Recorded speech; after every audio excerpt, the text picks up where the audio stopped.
दोस्तों, आपने departmental store या किसी अन्य शॉपिंग मॉल से ख़रीदारी तो अवश्य की होगी। आपने देखा होगा कि शॉपिंग के बाद जब कैश काउंटर पर बिल का भुगतान करते हैं, तब ग्राहक से कैरी बैग लेने के लिए पूछा जाता है। वो कैरी बैग फ्री में नहीं दिए जाते हैं, बल्कि उनका चार्ज लगाया जाता है। सभी जानते हैं कि सामान खरीदने के बाद ग्राहक को कैरी बैग की ज़रूरत होती है। अगर आप किसी लोकल शॉप से कुछ खरीदते हैं, तो वो दुकानदार आपको कैरी बैग फ्री में देता है, ताकि उसके ग्राहक को किसी प्रकार की कोई असुविधा ना हो। परंतु ये बड़े बड़े शॉपिंग कॉम्प्लेक्स या डिपार्टमेंटल स्टोर आपको कुछ भी फ्री में नहीं देते हैं, फिर चाहे इसके लिए आपको असुविधा ही क्यों ना उठानी पड़े। लेकिन आपकी जानकारी के लिए बता दूं कि अगर आपसे दुकानदार कैरी बैग के पैसे ले रहा है, तो इसके लिए आप कंज्यूमर कोर्ट में शिकायत दर्ज करवा सकते हैं। लेकिन इस बात का बड़ा ही अफसोस होता है कि उपभोक्ता अदालतों के कैरी बैग से संबंधित फैसलों के बावजूद कैरी बैग्स पर अभी भी कीमतें लगाई जा रही हैं। इसी तरह की एक दिक्कत को लेकर एक ग्राहक द्वारा उपभोक्ता आयोग में शिकायत किए जाने पर आयोग ने न केवल इस हरकत को डिपार्टमेंटल स्टोर की उपभोक्ताओं को दी जाने वाली सर्विस में कमी बताया, बल्कि उस डिपार्टमेंटल स्टोर पर जुर्माना भी लगाया। आज हम ऐसे ही मुकदमे का जिक्र करेंगे और उससे संबंधित अन्य मुकदमों और कानून का हवाला भी देंगे। The district consumer disputes redressal commission Gurgaon के अध्यक्ष संजीव जिंदल और उनकी खंडपीठ ने डीकैथलॉन डिपार्टमेंटल स्टोर द्वारा कैरी बैग का अतिरिक्त शुल्क लिए जाने को ग्राहकों को दी जाने वाली सेवाओं में कमी माना तथा इस तरह की व्यापार में एक अनुचित प्रथा के लिए डीकैथलॉन को जिम्मेदार ठहराया। आयोग ने डीकैथलॉन को 12 रुपये वापस करने और शिकायतकर्ता को 15,000 रुपये का मुआवजा देने के साथ साथ मुकदमेबाजी की लागत के लिए 11,000 रुपये का भुगतान करने का भी निर्देश दिया। पूरा मामला कुछ इस तरह था। शिकायतकर्ता खरीदारी के लिए डीकैथलॉन स्टोर पर गया और विभिन्न वस्तुओं को खरीदा।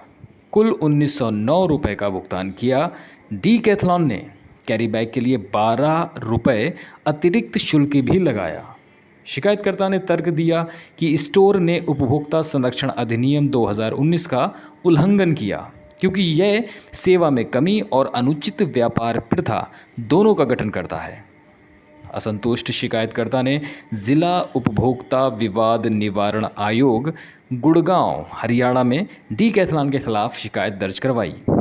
जिला आयोग ने अपने फैसले में बिग बाज़ार फ्यूचर रिटेल लिमिटेड बनाम अशोक कुमार 2020 मामले के फैसले का हवाला दिया, जिसमें कहा गया था कि कैरी बैग के लिए अतिरिक्त शुल्क लेना अनुचित है, खासकर बड़े खुदरा विक्रेताओं के मार्केट स्टेटस को देखते हुए।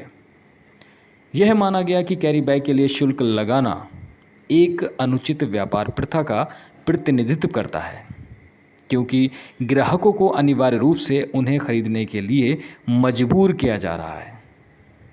इसके अलावा जिला आयोग ने Messrs lifestyle international private limited बनाम पंकज चंद गोठिया 2019 चंडीगढ़ राज्य आयोग के फैसले का भी उल्लेख किया, जहां ये माना गया था कि खरीदारी करने वाले सभी ग्राहकों को कैरी बैग मुफ्त में प्रदान करना खुदरा विक्रेताओं की जिम्मेदारी है।